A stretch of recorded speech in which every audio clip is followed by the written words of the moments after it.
ప్రస్తుత ఐపీఎల్ సీజన్లో 5 time champion Chennai super Kings గడ్డు పరిస్థితులను ఎదుర్కొంటోంది. ఈ సీజన్లో ఆ జట్టు ఆడిన 9 మ్యాచ్ల్లో కేవలం 2 విజయాలు సాధించి పాయింట్ల పట్టికలో చిట్ట చివరి స్థానంలో కొనసాగుతోంది.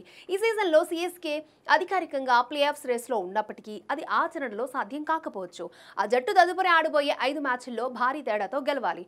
అయినా సీఎస్కే భవితవ్యం ఇతర జట్ల జయాపజయాలపై ఆధారపడి ఉంటుంది. ఇక ఈ సీజన్లో సీఎస్కే దుస్థితికి జట్టు ఎంపికే ప్రధాన కారణం బహిరంగ రహస్యం. మెగా వేలంలో సీఎస్కే యాజమాన్యం రాహుల్ త్రిపాఠి, దీపక్ హుడా, విజయ్ శంకర్, రవిచంద్రన్ అశ్విన్ లాంటి అవుట్డేటెడ్ ఆటగాళ్లను ఎంపిక చేసుకుని మూల్యం చెల్లించుకుంది. జట్టులో ఒక్క విధ్వంసకర బ్యాటర్ ఉండేలా కూడా జాగ్రత్త పడలేదు.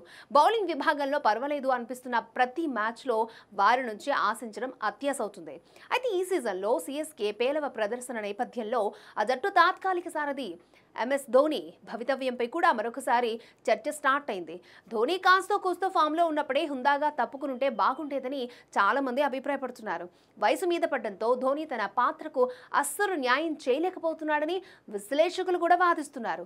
కానీ ఐపీఎల్లో సీఎస్కే అండ్ ధోని ఫ్యూచర్పై చిన్నతల సురేష్ రైనా స్పందించాడు. ధోని కనీసం ఇంకో సీజన్ ఆడతారని విశ్వాసం వ్యక్తం చేశాడు.